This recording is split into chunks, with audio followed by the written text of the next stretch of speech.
Have you ever heard the story of a queen who was surrounded but turned the tables on her enemies in the most brilliant way possible? This isn't just a fairy tale. It's the incredible true story of Olga of Kyiv, a 10th century ruler whose cunning and strategy are still studied today.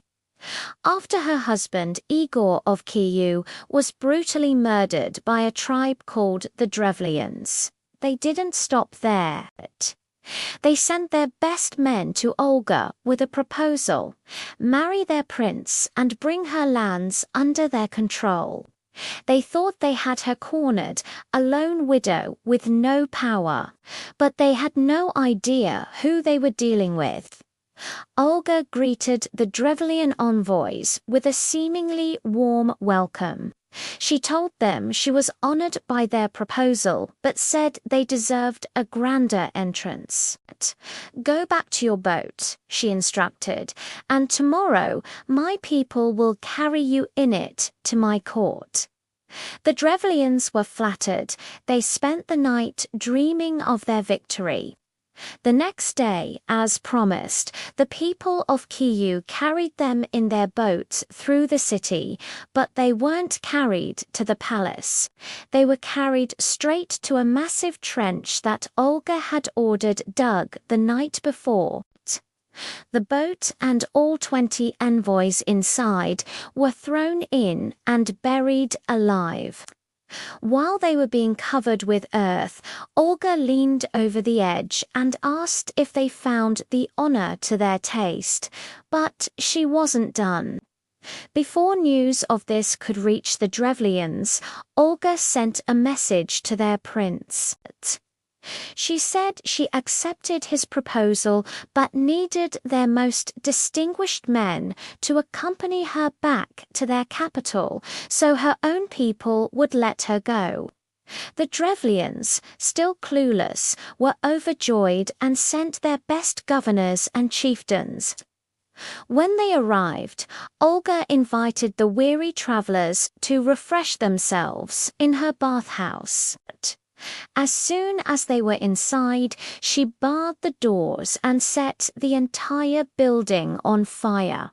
Not a single one escaped. With the Drevlian leadership now completely wiped out, Olga moved to her final act of vengeance. She traveled to their lands, announcing she was coming to hold a funeral feast for her late husband at the very spot where he was killed. The remaining Drevlians, grief-stricken and leaderless, saw this as a chance for peace. They gathered in the thousands. Olga's soldiers served them drink after drink, and soon the entire Drevlian army was drunk and celebrating. That's when her soldiers drew their swords. It was a massacre. 5,000 Drevlians were cut down in a single night. The survivors fled to their main city, Iskristan. Olga laid siege to it for a year, but the city wouldn't fall. So she changed tactics. She sent a message saying her anger was quenched. All she wanted was a small tribute to show their submission: 3 pigeons and 3 sparrows from each house. The exhausted citizens eagerly agreed, happy to get off so lightly. They rounded up the birds and sent them to Olga. That night, Olga instructed her soldiers to tie a piece of cloth with sulfur to the leg of each bird. As darkness fell, they lit the cloths and released the birds. The pigeons and sparrows flew straight back to their nests in the eaves, rafters, and barns of the city. Within moments, Iskristan was engulfed in flames.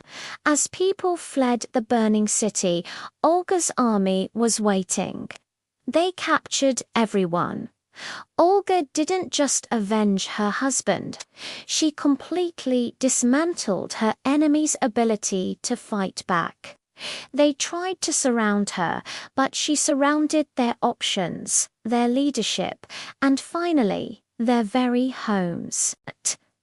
It's a chilling but brilliant example of how strategic thinking can overcome impossible odds. What do you think? Was her revenge justified, or did she go too far? Let me know in the comments below. Thanks for watching, and if you enjoyed this story, don't forget to like and subscribe for more tales from history.